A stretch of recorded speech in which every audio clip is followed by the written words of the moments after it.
Hello there. Today we're going to give you an honest review of Cataclismo and show you what this game is all about and what you do in it. So yeah, let's get started on that right there. And this game is basically an RTS and tower defense game put together, but you can pause it, so it's not really much of a real-time strategy. You have an endless mode, you have a campaign mode, and you have skirmishes. And the campaign mode is a little bit different from the endless mode on the way you unlock stuff. You have certain goals you got to do, like build 60 blocks, and then you can spend some resources and unlock them like next tier of upgrades for yourself, where you can upgrade your units, upgrade your houses, and upgrade your different oxygen collectors, because this game is all about this mist, right? So you have these little locations with the mist piles and stuff like that, and all the low grounds of the world apparently got covered in this strange mist, which mutates them all into these little horrors right here. So they all kind of look the same. They're all pinkish like this. They come in different sizes, not really much, there's a smaller size, the medium size, and then like a bigger size. That's about it. And they all look like the pinkish thing. This guy is the one that blows up. There's smaller guys. There's bigger, faster guys that come at you. There's even bigger guys that just have a whole bunch of that spawn in a whole bunch of smaller guys. And that's about it. There's no guys that climb in this game yet. There's no flying guys in this game yet. The pathfinding is a path of least resistance from point A to point B. B being the center of your town. And that's the same thing for the campaign mode. When they come at you, they come and they'll come at the same path for yourself, and they'll do that by the least resistance. And that's what traps can do. That's why it's angled in here, so they spawn in this way, and then come over this way, guys. Come over here. All my guys are sitting right there. You guys can walk right over there and just get yourself eaten up. So yeah, I have all these traps right here, for example. This is like bad. This should be opened up. So yeah, I shouldn't have traps right here, right? So this hurts the pathfinding. I want them to come down this pathway right here, right? So I can get rid of those traps, and then I could rebuild them, for example, and put them more over here, because I want them to come down this straight line, so I don't want them really here. So I can build more traps over here and try and direct them into that. So you can do more with the directions, but you have to worry about that. Build too much traps up here, and then they'll say this pathway is easier over here, and then they'll go over this way, and that will really screw up my defenses. So yeah, insufficient resources. So yeah, I don't have any resources to build more traps. That's quite a bit of traps on there for land traps, and I probably had too much traps right here, so I could probably get rid of that right there. There you go. That will help them pathfind there a little bit better. But yeah, as you can see, this guy's stuck. He's not moving. I can just sit there and do nothing for there. But I'm going to leave my guy out there for their stuff. What else do you need to know about this game? It's the standard RTS style for the upgrades. Besides having oxygen collect and using gas for fuel for some of the units, you're very limited on how much units you do have. But it does warn you, like at the start of the game, for the waves, if they come from this side, that's the only side they're going to come from until they pick a second side, and then they give you some time. They're coming from this direction, then they came from this direction, so you have two different sides to worry about. Then they'll open up the third side eventually, and then the fourth side, and things like that. But they have all this terrain they can't travel by. They can't travel through forests, they can't travel over top of these mountains, so it's all blocked off by natural terrain. They can't even climb up two zones right here, right? So this is this two-story wall right here. This cliff is 2 stories at least. So they can't climb up here, and this is all blocked off here by trees and things. This is all blocked off by trees, so they spawn here and they go, hey, I can't do anything, so they walk around the outside of the map, giving you more time to deal with them at the end of the day. So I only have to worry about 3 on this map, and this is a seed thing. You could find one with none of them, no paths available to these guys, which would be funny. But as you can see, nothing really happens. They just sit there. They'll just sit there the whole time. You don't collect any resources at nighttime, so there's no there's no cheating that way by collecting resources at night. They'll just sit there and just look at each other the whole time, and so you got lots of time to build. But since you can pause the game at any time, you can just build whenever, so it's just pointless to do that.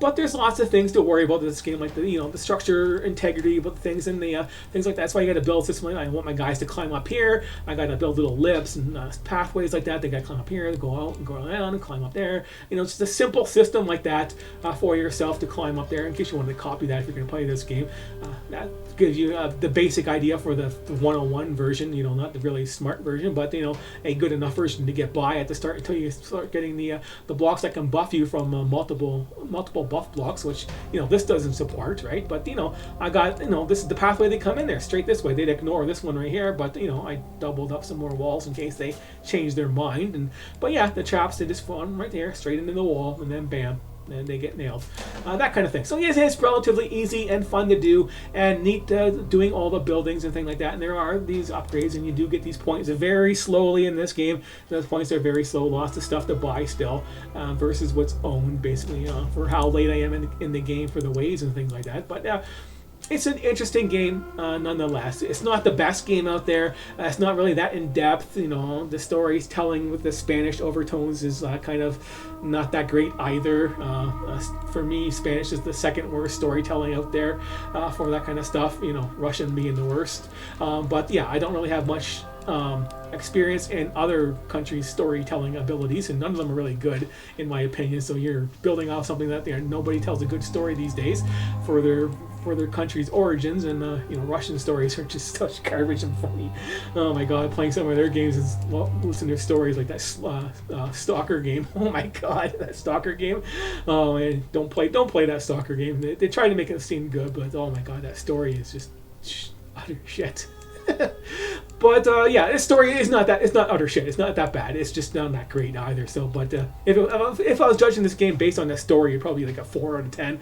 But this game isn't really about a story. It's about, you know, you're playing the campaign mode for the campaign itself. You're playing the endless mode for its ways, and it's better than average. So, you know, the average game out there, the playable game that is, right? If the game's playable and decent enough to try out there and play, I'd be 5 out of 10. And this game gets a 6 out of 10 because it's a little bit better than just barely playable. It's fun for a little bit. It's not going to be fun for weeks. It's fun for maybe a week, but not past that. So not really much of a huge price tag. You know, depends how rich you are. You know, $20, $30 or so for this game seems to be okay. $5 would be better, but that's just for me. But that's for the price tag range for myself.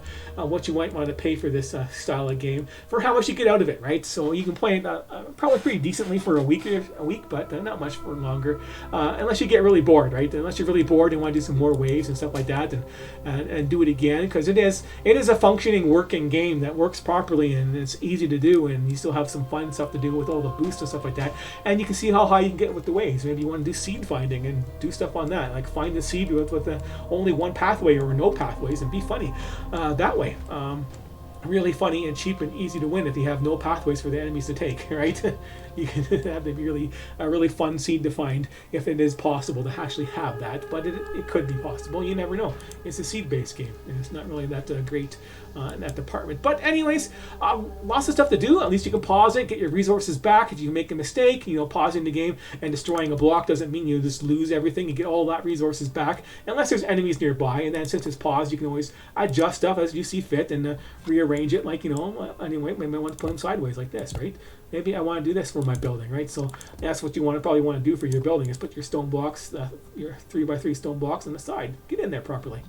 Oh yeah, you probably are properly. Whatever, doesn't matter. Who cares? But yeah, then you can unpause it. That's probably the best way to make your buildings for the base.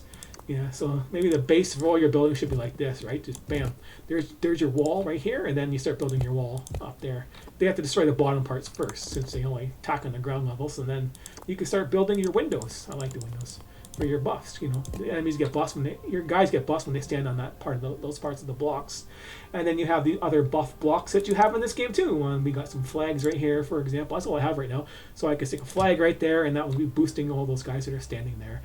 That type of thing. There's your basic double boost. So you see, you put a guy there, he's getting boosted from this wall, and from this one here, and then you can unlock some more, which give you some other buffs nearby. So you can keep stacking those buffs as you see fit with the different variations of them for the different unit types, all that kind of fun stuff. But yeah, that's, you know, that's part of the reason why it gets a 6 out of 10 and not less. You know, you can actually have fun and stuff like that with the blocks and the building, and the Lego style building for the walls and stuff like that is always fun.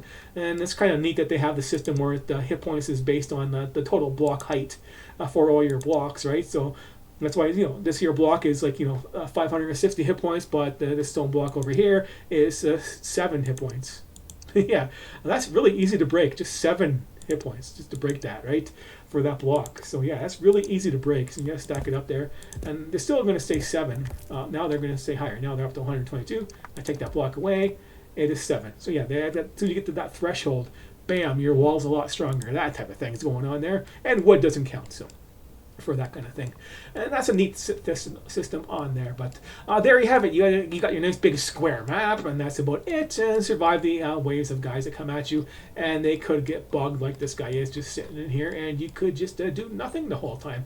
And then you got to collect your resources. So yeah, that is it for today. So hopefully you got a good idea what you're going to be doing in this game, and some of the fun you can have in this game, and some of its limitations at the end of the day. So yeah, lots of the end of the day stuff today. But thanks for watching, and I will see you later.